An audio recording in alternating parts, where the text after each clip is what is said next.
Janet with Try It Like It Created, and I want to show you a really fun technique I just kind of experimented with as I was doing a sublimation transfer with Artesprix. And so what I'm using here is the protective paper.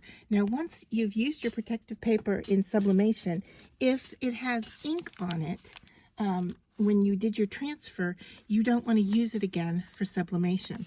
And so you can see here, this one has like this faint pink image here. But, you know, to me, it's a sheet of paper, and I hate to throw it out and not use it, but just for that little bit of ghosting, I know I can't use it for sublimation again. So what am I going to do with it? Well, I thought, you know, I crinkled it up and went to throw it out, and I thought, you know what? This is a really interesting crinkle to the paper. And so what I did, and I'm just going to set that aside and show you what I've done, is you take your paper and you just ball it up into a really small piece. You want as many crinkles as you can get in the paper, okay? And then you're going to open it up. And then you're going to pick one side that has the bumps kind of more raised. So if I look at it and say which, you know, they both have raised wrinkles. All right, so you're going to just pick your side that you're going to work with. And then you're going to take an ink pad. And I am just using this black one from Simon Says Stamps, but you could use any kind you want. And what I'm going to do is just hold the paper in one hand and hold the stamp pad in the other, and then just lightly go over it to hit those raised areas. And I can even, you know, kind of turn the paper a little to get some of those highlighted areas to show up closer to my stamp pad. And so I don't want to do this on a flat surface. I want to do this in my hand so that I can, you know, manipulate. See how I'm kind of curving this? So I can manipulate to get into those curves. And so you just want to keep working this until you like your result. And while I was sublimating, I had turned off my easy press. It you know, it still had heat to it, and so I just put a piece of copy paper over this and pressed it to get it to lie flat. So this piece right here is totally flat. I could wrinkle it up again and do the same thing. I could wrinkle it up again and do a different color than this. But then what I was going to do next with this is use it for mixed media. I could use it on a card. I could put it in my journal, you know, for scrapbooking, all kinds of different things that you can do with it. Now, if you want to introduce another color to this, I would recommend either tapping it off so that you don't have, and you can see here is where I tapped off the first one, so that you don't have any of that ink coming to the surface, or you can, and there you can see the ink is transferring, and that's an interesting texture as well. You could hit it, you know, with a heat gun here, just to get it to dry.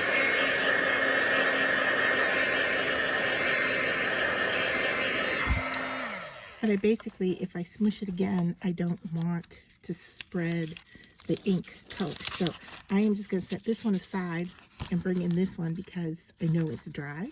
And I'm going to sprinkle it up again and bring in a different color here. This time I'm going to use this metallic rose one. And these just happen to be sitting on my work surface, and that's kind of why I'm just grabbing them to use. But you could choose your colors and, you know, coordinate them. So here is the black side. I could flip over and use the other side, or I could just go on the side that has the black. And I can see that, hopefully you can see here. Let me turn this piece over so you get a solid shape here. You can see that I am getting some color, but it, you know, it is much lighter than the black. The black shows up quite nice. The pink of this is much lighter. So I might just see if I have a darker color here.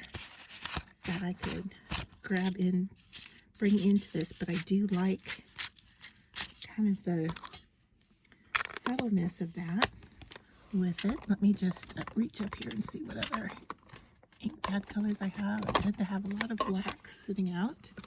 Let me see, I have a little, yeah, I have a little blue one here. Maybe this will show up a little bit better.